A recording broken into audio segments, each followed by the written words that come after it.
ಇರ್ತಕ್ಕಂಥ 224 ಜನ MLAಗಳು ಯಾವನು ಒಬ್ಬ ತೋಟ ಮನೆಗೆಲ್ಲ ಒಂದು ಬೆಳೆ ಬೆಳಿಕ್ ಹೋಗ್ತಾ ಇಲ್ಲ. ಎಲ್ಲಾರ ಮನೆಯೂ ಕೂಡ ಸ್ನಾನ ಮಾಡೋದ್ರಿಂದ ಹಿಡಿದು ಅವ್ನು ತೊಳೆಯತಕ್ಕೂ ಕೂಡ ಬಿಸ್ತರಿ ಯೂಸ್ ಮಾಡ್ಕೊಂತಾರೆ. ನಾವು ಬಡವರಾಗಿ ಆ ಭಗವಂತ ಕೊಡ್ತಕ್ಕಂತ ನೀರನ್ನು ಯೂಸ್ ಮಾಡ್ಕೊಡಿ ಅಂತ ಕೇಳಿದ್ರೆ ಎಲ್ಲ ಯೂಸ್ ಮಾಡಿರ್ತಕ್ಕಂಥ ಗಲೀಜ್ ನೀರನ್ನ ನಮ್ಮ ತಾಲೂಕಿಗೆ ನಮ್ಮ ಜಿಲ್ಲೆಗೆ ಹಂಚಕ್ಕೆ ಹೊರಟವರೇ ಬಂಧುಗಳೇ. ಆ ಕಾರಣ ಎಲ್ಲರ ಪ್ರತಿಯೊಬ್ಬರ ಸ್ವಾಭಿಮಾನದ ಬದುಕಿದು. ನಾವು ನೆಲಮರದಲ್ಲಿ ಕಾರ್ಯಕ್ರಮ ನಮ್ಮ ಅಣ್ಣನಪ್ಪ ನೇತೃತ್ವದಲ್ಲಿ ಮಾಡಲಿಲ್ಲ ಅಂದಿದ್ರೆ ಮುಂದೆ ಒಂದು ಸಲ ಇವತ್ತಲ್ಲ ಇದೇ ಗತಿ ಬತ್ತಿದ್ದು ಅಂತಕ್ಕಂಥ ವ್ಯಕ್ತಿ ಮಾಡಬೇಕಾಗ್ತದೆ ಬಂಧುಗಳೇ.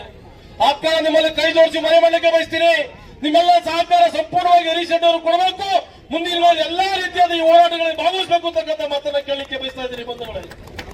ಈ ತಾಲೂಕು MLA ಪುಣ್ಯಾತ್ಮ ಎಲ್ಲಾದ್ರ ಬಗ್ಗೆ ದೊಡ್ಡ ದೊಡ್ಡ ಭಾಷಣ ಮಾಡ್ತಾರೆ, ಕೊಂಡೇ ಬಿಡ್ತಾರೆ. ನಿಮ್ ತಾಲೂಕಲ್ಲಿ ನಿಮ್ಮ ಕ್ಷೇತ್ರದಲ್ಲಿ ಆಗಿರ್ತಕ್ಕಂಥ ಅನ್ಯಾಯದ ಬಗ್ಗೆ ಯಾಕಪ್ಪ ಮಾತಾಡ್ತಲ್ಲ ಮಿಸ್ಟರ್ ಪ್ರತಿಭೀಶ್ವರ್? ನಿಮ್ ತಾಲೂಕಿಗೆ ದೂರ ಹಾಳಾಗಿ ಹೋಗ್ತಾ ಇದೆ. ಎಲ್ಲಾ ಕಡೆ ಹೆಸರಿಗೋಸ್ಕರ ಹೋಗಿ ಭಾಷಣ ಮಾಡ್ತೀವಿ ಬಿಟ್ರೆ ಸ್ವಯಂರಿತವಾಗಿ ಮನುಷ್ಯರ ಜೀವನಕ್ಕೋಸ್ಕರ ಭಾಷಣ ಮಾಡ್ತಕ್ಕಂಥ ನೀವು ಕಲೀಲೇ ಇಲ್ಲ. ಒಂದೇ ಒಂದಿನ ಕೇಸಿವಲ್ಲಿ ಬಗ್ಗೆ ನೀರಿನ ಬಗ್ಗೆ ಹೋರಾಟದ ಬಗ್ಗೆ ತಾಲೂಕಲ್ಲಿ ಅಸೆಂಬ್ಲಿಯಲ್ಲಿ ಮಾತಾಡೋಂತ ಅವಕಾಶ ಸಿಗ್ಲೇ ಇಲ್ವಾ? ಬರೀ ಖಾಲಿ ಭಾಷಣ ಮಾಡೋದ್ರಿಂದ ಸಕ್ಸಸ್ ಆಗಲ್ಲ ಬಂಧುಗಳೇ.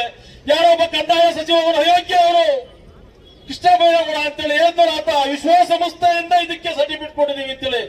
ಅಯೋಗ್ಯ ಮಂತ್ರಿ, ನಿನ್ನ ಮರ್ಯಾದಿದ್ರೆ ದಿನ ಬೆಳಗ್ಗೆ ನೀರ್ ತಗೊಂಡು ಯೂಸ್ ಮಾಡಿ ತೋರಿಸು. ಬಡವತನ ಮೇಲೆ ಆಗಂತ ಕೆಲಸ ಯಾಕೆ ಮಾಡ್ತೀವಿ ಅಂತಕ್ಕಂಥ ಮತ್ತನ್ನ ಹತ್ತಿರ ಕೇಳಬೇಕಾಗ್ತದೆ. ಇವತ್ತು ಬಂಧುಗಳು ಇಷ್ಟೆಲ್ಲ ಬಂದಿದ್ರು ಕೂಡ, ಇಷ್ಟೆಲ್ಲ ಸಮಸ್ಯೆ ಇದ್ರು ಕೂಡ ಈ ರಾಜ್ಯದ ಮರಿದಿರ್ತಕ್ಕಂಥ ಮುಖ್ಯಮಂತ್ರಿ ಸಿದ್ದರಾಮಯ್ಯ ಮಂದಲು ಕುಳಿತು ಹಣ ಬಿಡುಗಡೆ ಮಾಡವ್ರೆ. ಅವ್ರಿಗೇನು ಮರಿ ಆಯ್ತಾ ಅಥವಾ ಬರೋ ಜೀವನ ಚೆಲ್ಲಾಡ್ತಕ್ಕಂಥ ಅರ್ಥ ಮಾಡಬೇಕಾಗ್ತದೆ. ಈ ಕ್ಷೇತ್ರ ಶಾಸಕರಲ್ಲಿ ಮನವಿ ಮಾಡಲಿಕ್ಕೆ ಬಯಸ್ತೀನಿ ಮಿಸ್ಟರ್ ಪ್ರತಿಭೀಶ್ವರ್ ಅವರೇ, ನಿಮ್ಮ ಸಿದ್ದರಾಮಯ್ಯನಿಗೆ ಹೇಳಿ ಅತಿ ಶೀಘ್ರವಾಗಿ ಕೊಳಚೆ ನೀರನ್ನ ಯಾವ ಡಿಸ್ಟಿಕ್ ಯಾವ ತಾಲೂಕಿಗೆ ಬಿಡದ ರೀತಿಯಲ್ಲಿ ಅವಕಾಶ ಮಾಡಿಕೊಡ್ಬೇಕು ಅಂತಕ್ಕಂಥ ವಿಧಾನಸಭೆಯಲ್ಲಿ ಮಾತಾಡಬೇಕಾಗ್ತದೆ ಬಂಧುಗಳೇ. ಆ ಕಾರಣ ಇವತ್ತು ಹರೀಶ್ ಕೆ ರೆಡ್ಡಿ ಅವರು ಏನೇ ಈ ಹೋರಾಟ ಹಮ್ಮಿಕೊಂಡವ್ರೆ, ನಮ್ಮ ತಾಲೂಕಿಂದ ಸಂಪೂರ್ಣವಾದ ಬೆಂಬಲ ಪ್ರತಿ ಕ್ಷಣ ಕೊಡೋಕೆ ನಾವು ರೆಡಿ ಇದ್ದೀವಿ. ಆ ನೈಟ್ ಆಗ್ಲಿ ಹಗಲಾಗಲಿ ರಾತ್ರಿ ಆಗಲಿ ಪ್ರತಿ ಗಂಟೆಲ್ಲೂ ಕೂಡ ಆತನ ಜೊತೆ ನಿಂತು ಸಂಪೂರ್ಣ ಬೆಂಬಲ ಸೂಚನೆ ಮಾಡ್ಲಿಕ್ಕೆ ನಾವು ರೆಡಿ ಇದ್ದೀವಿ ಅಂತಕ್ಕಂಥ ಮಾತನ್ನು ಹೇಳಲಿಕ್ಕೆ ವ್ಯವಸ್ಥೆ ಇದೆ ಬಂಧುಗಳೇ. ಇವತ್ತಿಗೆ ಸೇರಿರ್ತಕ್ಕಂಥ ಜನಗಳು ಸ್ವಾಭಿಮಾನಿ ಜನಗಳು, ಈ ಬದುಕಿನ ಉದ್ಯೋಗಕ್ಕೋಸ್ಕರ ಸೇರಿರ್ತಕ್ಕಂಥವ್ರು.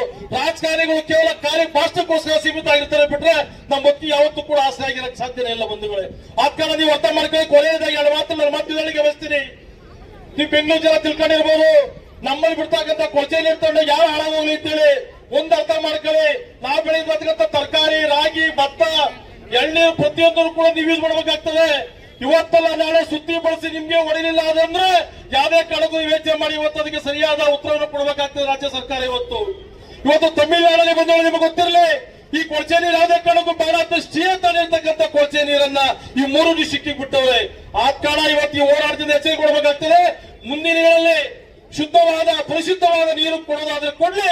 ಈ ಕೊಳಚೆ ನೀರು ಯಾವುದೇ ಶುದ್ಧೀಕರಣ ಆದ್ರೂ ಕೂಡ ನಮ್ಮ ಡಿಸ್ಟಿಕ್ಕಿಗೆ ಬೇಡ ಅಂತಕ್ಕಂಥದ್ದು ನಮ್ಮೆಲ್ಲರೂ ಹೋರಾಟ ಬಂಧುಗಳೇ. ನಿಮ್ಮೆಲ್ಲರ ಆಶೀರ್ವಾದ ಸಹಕಾರ ಇವತ್ತು ಪಾದಯಾತ್ರೆ